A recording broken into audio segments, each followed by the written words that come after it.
Well, hello everyone, Texie88 here and welcome to another overview video. And now we're taking a look at Arrow Video's limited edition 4K Ultra HD release of Teenage Mutant Ninja Turtles Trilogy. Although this is the 4K Ultra HD release, at the time of recording this video, which is 4th of January 2026, there is also a regular Blu-ray version of the same set available. And this was released on 15th of December 2025, so at the time of recording this video it's not even a month old. So got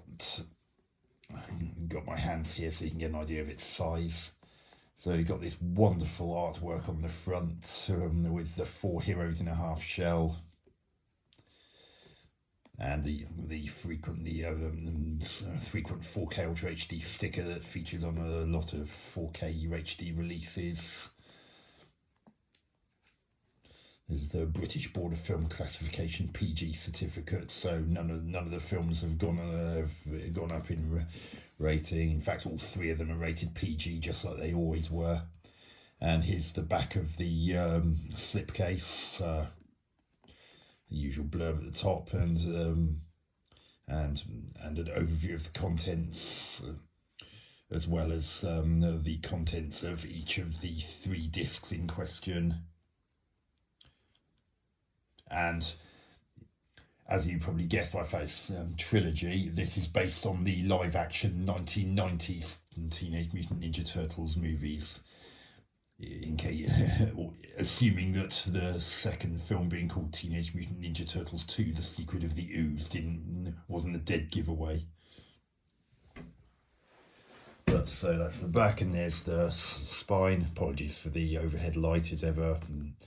And there's Fortune Star, who own the rights to the Golden Harvest back catalogue.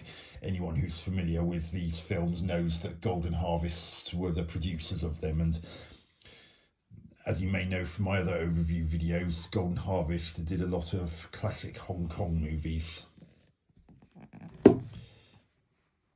And there's the other side. So that's the exterior. So slip off the slipcase, and here's the ooze, a picture of the ooze canister that turned the four creatures into their anthropomorphic state, and the spine of that is much the same as on the spine of the slipcase, just without the Fortune Star Media logo at the bottom. And there's the front of the case, and there are the 3 disc cases and limited edition poster and booklet. So let's take some of this stuff out. First and foremost, here's a double-sided poster.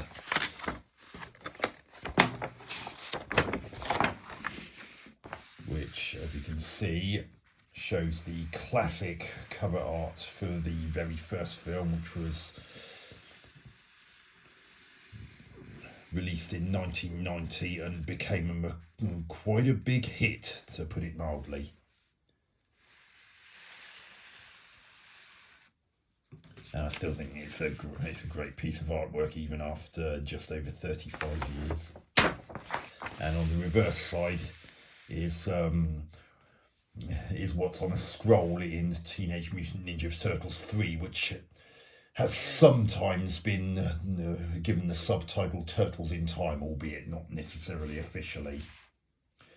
There was a UK Blu-ray release prior to this release that had the Turtles in Time subtitle, but most of the others just called it Teenage Mutant Ninja Turtles 3. So anyone who's seen that film will recognise this as being from that. And next is the limited edition book, which in the style of Roy's Greenwich Village pizza place. And it's got a menu on the back. and some little factoids and information, how about the history of the turtles in question, how the live action movies came to be, and some of the technical challenges and financial challenges for that matter.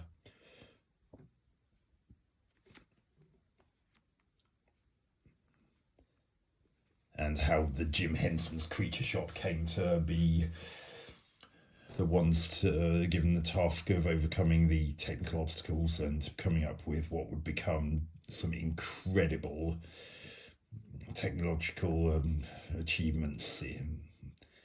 And when you look at the Turtles costumes in the first and second films in particular, they still hold up really well today.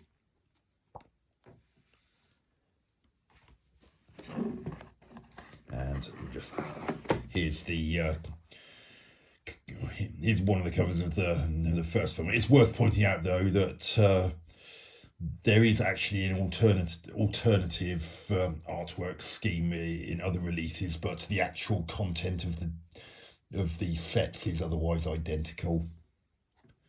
So here's the case for the first film. Again, some incredible artwork there. And on the back, got the blurb and limited edition contents. As you can see, there's no shortage of contents. There's particularly on the disc containing the first film. And as is often the case, got the bare bones credits for the film. And inside, there's the 4K Ultra HD disc and a little advert for Arrow Video and some stickers of the Awesome Foursome.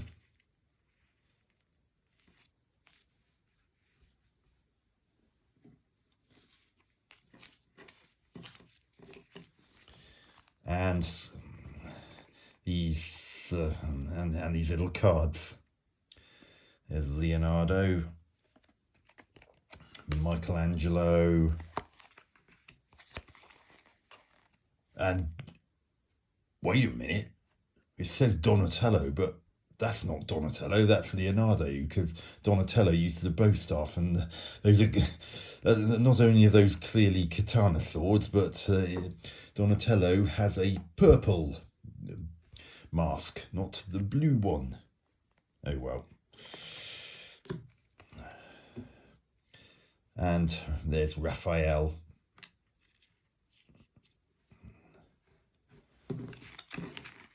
So that's the contents of the case for the first film.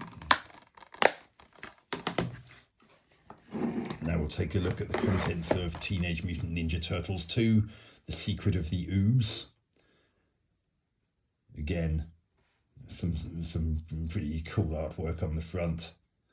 And again, the alternative artwork in the other variation of this box set that I mentioned is different, but I've seen pictures of it and it looks pretty cool. And there's the reverse side of it.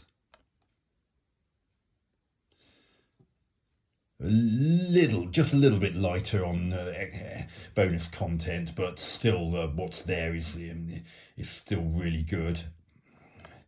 And it's worth pointing out that there are, particularly on the first disc, there are lots of brand new interviews, so not archival interviews, brand new ones. In fact, one of the brand new interviews on the first disc is with director Steve Barron, and even that film's actress who played April O'Neil, as in Judith Hogue. Oh yeah, before I go and get ahead of myself, let's have a look inside the second one. There's the 4K Ultra HD disc for Teenage Mutant Ninja Turtles 2, The Secret of the Ooze. And look here, we got another poster. Better take a look at this one, eh? So we've got on one side the classic cover art,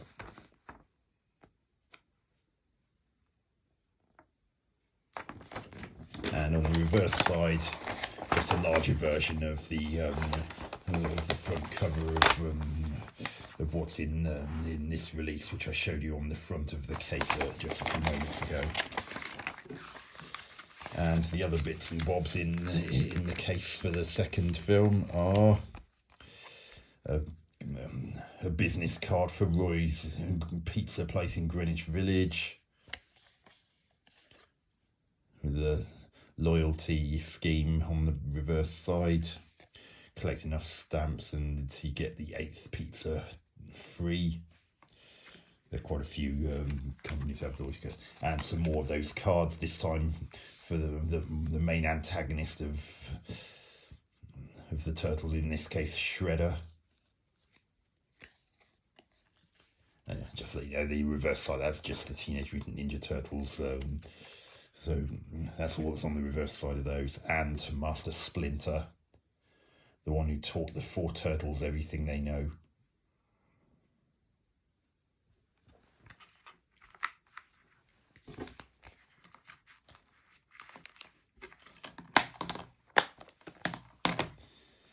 And last but not least, the inevitable elephant in the room, Teenage Mutant Ninja Turtles 3. Generally considered to be quite the step backwards from even the second film. Not least of which is because they were no longer using Jim Henson's Creature Shop, which is believed to have been a cost-cutting measure.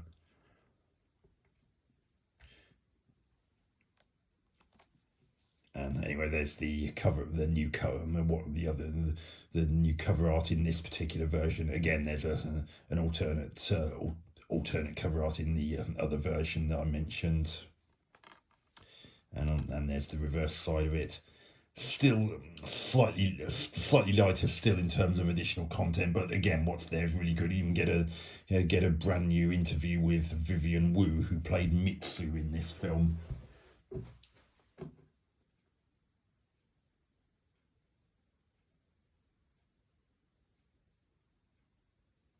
And Sab Shimono is also came on board to do a brand new interview. Now, Sab Shimono played Lord Norinaga in the film, one of the main villains.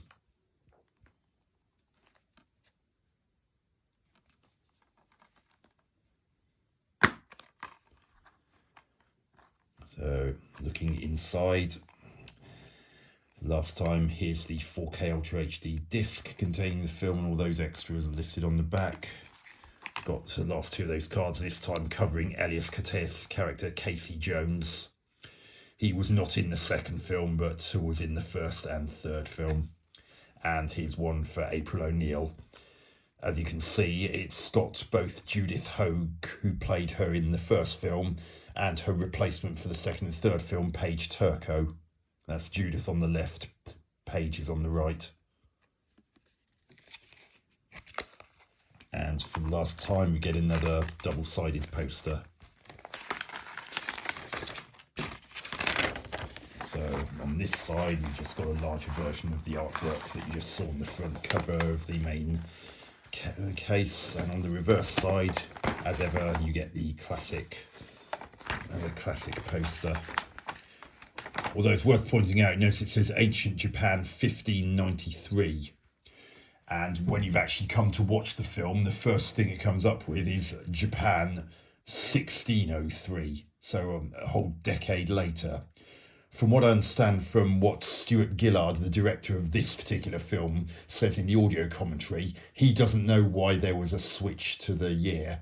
That he had originally planned it to be 1593 to make it exactly 400 years, because of 1993, the year that this film came out, being 400 years after 1593. That was the reason behind picking that particular year, but for some reason, even unknown to him, it got changed to 1603.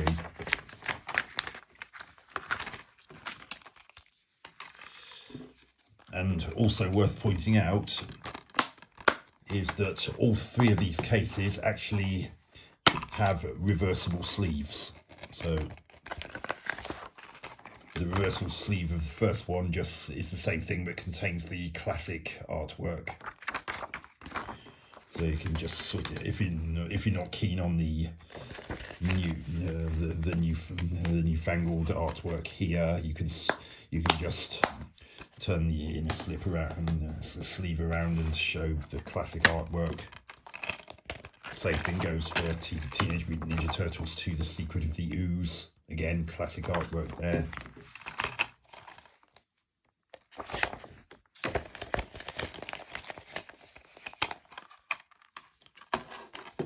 Sorry about this, didn't quite go down far enough. And for the third film, you probably guessed it, the classic artwork's on the reverse side of that particular sleeve.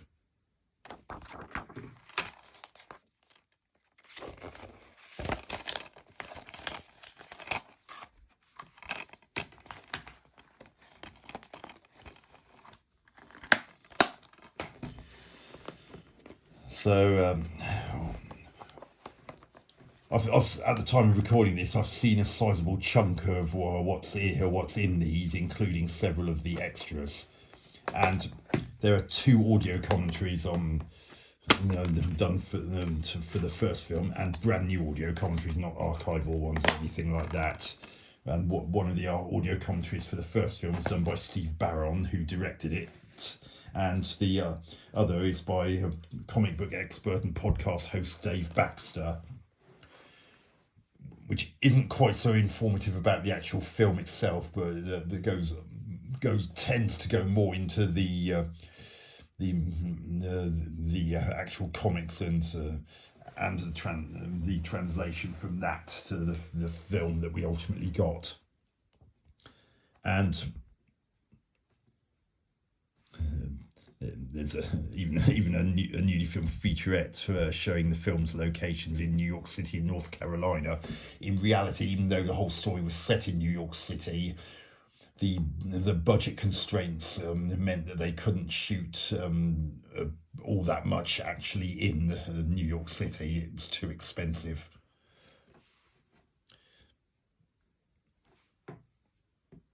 And for those who are familiar with the version released back in 1990 in the UK, which in which the BBFC, the British Board of Film Classification, was forced by a Home Office ruling at the time to remove every last glimpse of Michelangelo's nunchakus, as well as some nunchakus brandished by some of the foot soldiers.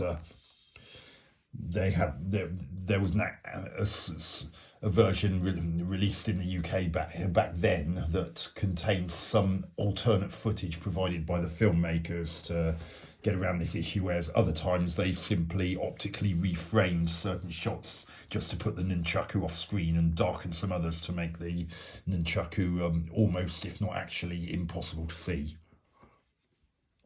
So they've actually included the alternate UK version because of a mixture of different footage and the fact that some bits are more zoomed in than they would have been in the uncensored version. The picture quality does vary, but the overall picture quality is still very good, especially in 4K, and the uncensored version, which is the regular version you can select here via the menu. My word, this film and its 2 sequels have never looked or sounded better than they do in this release. And a wild guess suggests to me that even the regular Blu-ray version would look and sound incredible compared to the previous DVD and Blu-ray releases released here in the UK. Arrow Video have once again done a phenomenal job of the restoration and being able to get all this new stuff, new audio commentaries, new interviews, and My word, I was so impressed with what was in this.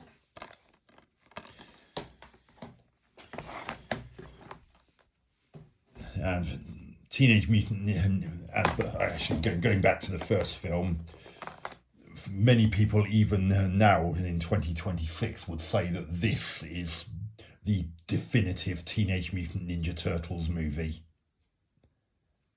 And if the truth be told, I can't really blame them. Maybe it's not as dark as the comics that made the Turtles what they are, but it generally has a good mix of some of the best parts of the cartoon series, which had started to premiere a few years earlier. Although at the time here in the UK, the cartoon series and resulting video games were renamed Teenage Mutant Hero Turtles, but these live action movies were always called Teenage Mutant Ninja Turtles even back then. It was only the cartoon series and computer and video games based on the cartoon series that had that name change. And ever since the releases of pretty much everything from the 2000s onwards, even here in the UK, they don't have the hero in nor tweaked titles anymore.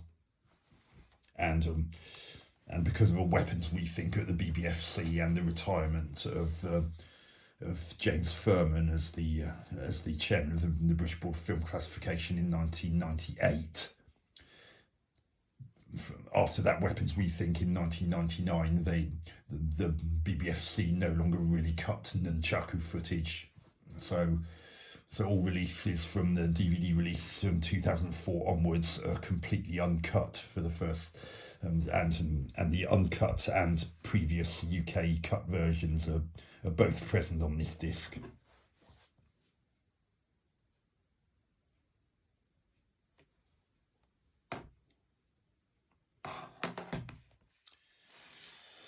And Teenage Mutant Ninja Turtles 2, The Secret of the Ooze, actually followed the following year, 1991. And as many people know, the role of April O'Neil was recast, and this time out went Judith Hoag, and in came Paige Turco.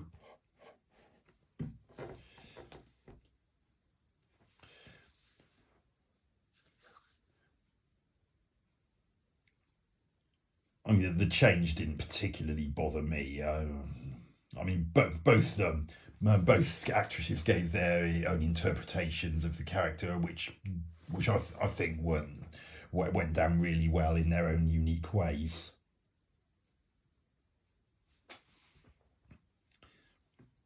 And another thing which was unfortunate is that because of pleas and objections alike from parents of children at the time of the first film coming out, who claimed that the first film was too dark and too violent for their children.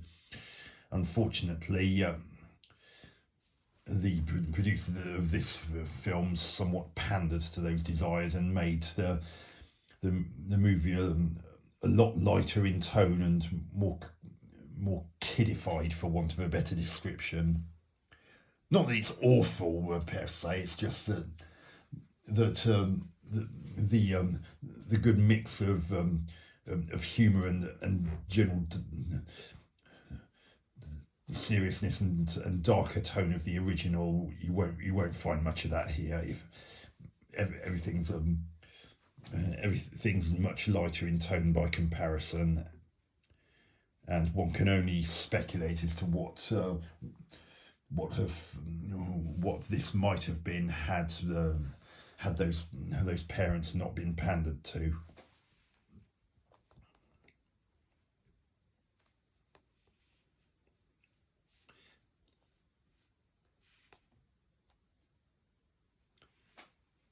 And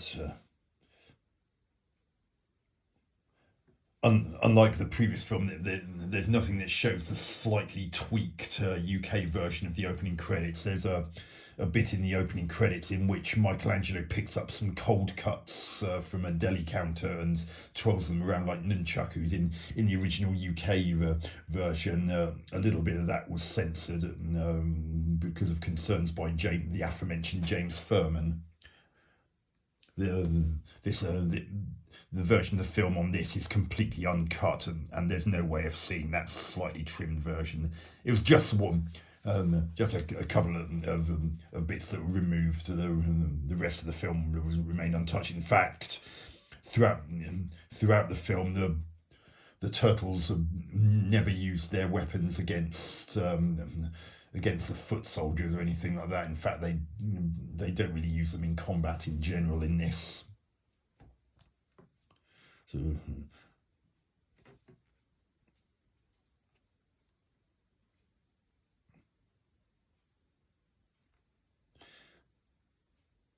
and so that's number two.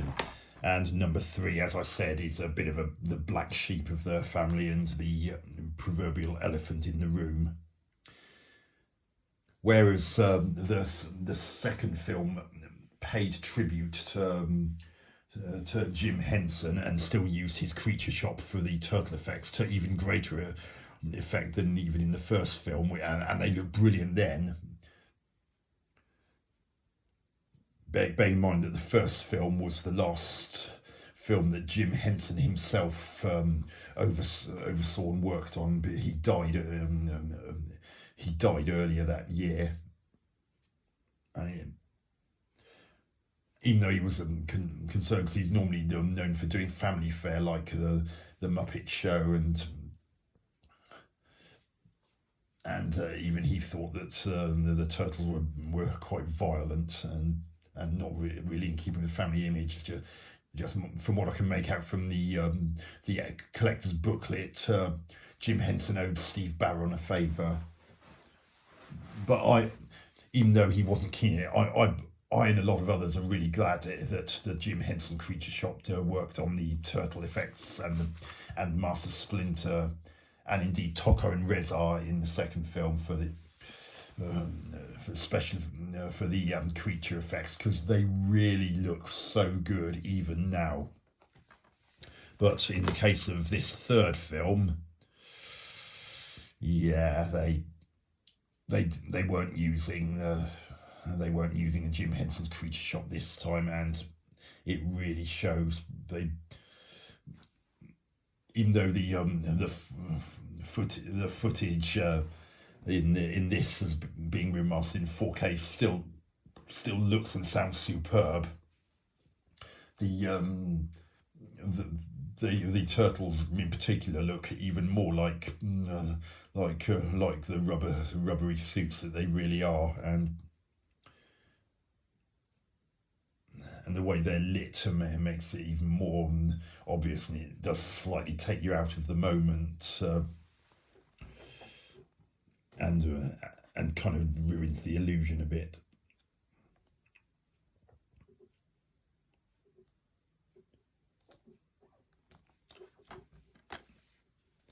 But even without all that, this was 1993 by this point, and the interest in the turtles and the general turtle mania that had built up over the preceding years was starting to wane. 1993 was the year of Jurassic Park, so it was all about dinosaurs. And here in the UK, a sudden resurgence in popularity of the TV series Thunderbirds, which was originally from the mid 1960s, was piquing children's interest at the time, and the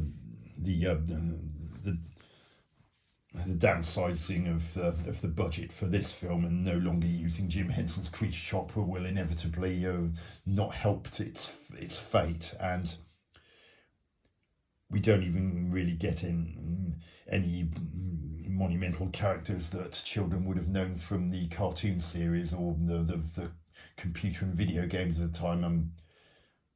I mean, there's no Shredder in this film, and there's not even the likes of Krang nor Baxter Stockman or anything like that.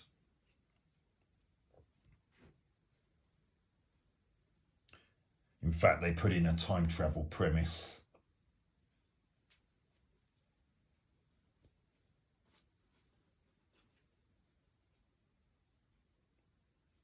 which means, of course, that the turtles are taken out of the iconic city of New York, which somehow goes with the turtles like a horse to a carriage. And when you take the turtles out of that environment, you somehow you're left severely wanting. And there's also some rather bizarre pop culture references in this, like the Addams Family. I mean, admittedly, there were the 1990s films, The Addams Family and Addams Family Values, released over the preceding couple of years or so, but somehow with reference to the Addams Family in feudal Japan, you sort of end up scratching your head, and that's just one.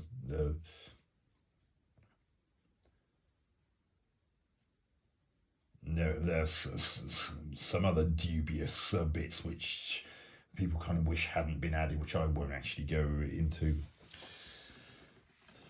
And as with the other two, as with the other discs, the Secret of the Ooze has an audio commentary by this film's director Michael Pressman, and this one has one by an audio commentary by this film's director Stuart Gillard. And one of the discs even has a brand new interview with John Dupre, who did the music for all three movies. And one of the few good things that even people who aren't even the people who aren't keen on the third film have praised it for is the fact that John Dupre was kept on board, and he's come up with, even though he's reused some of his themes from the first film in particular, he's also come up with some new ones to reflect the different setting outside of 20th century New York. And of course, Elias Koteas came back to reprise his role of Casey Jones from the first film, although don't somehow think he was used quite so well this time around.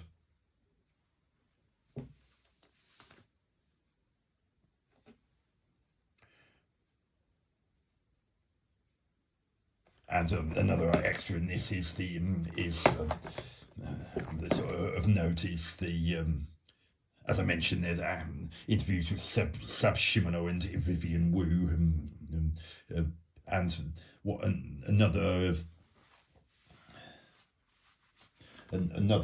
extra on this is the ability to see the once again the censored UK version of the opening credits, which again was to remove all use of Michelangelo's nunchakus. Come 1993, the nunchaku was no longer removed on site. It tends to be more by that point whether or not the film footage showing nunchakus showed it either in use or being glamorized. Then it became a problem and was cut. Whereas by that point, the nunchaku was simply being if it was nunchaku was simply being carried, that didn't tend to be cut or reframed to put out of shot anymore. But again, the main version of this is completely uncensored. So all three of these films, even here in the UK, are present in their completely uncensored form, with all of the 1990s BBFC cuts waived.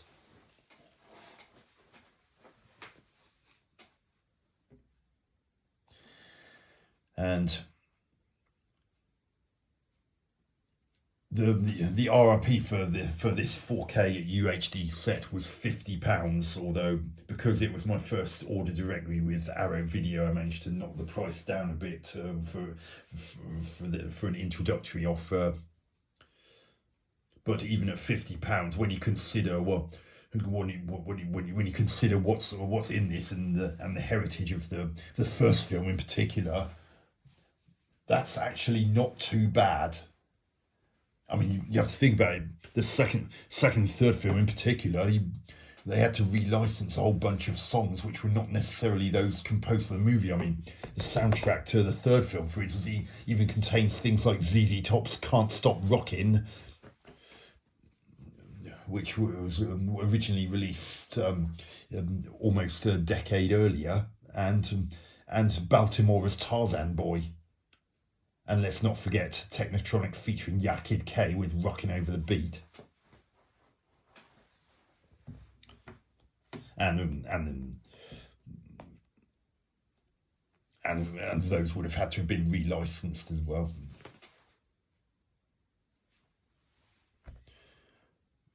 But yes, I am extremely impressed. Arrow Video have done it again, and thumbs up to you, you people. You've done a brilliant job of remastering these films, and for new audiences and fans of the originals. And as I said, they have never looked and sounded as good as they do in these releases.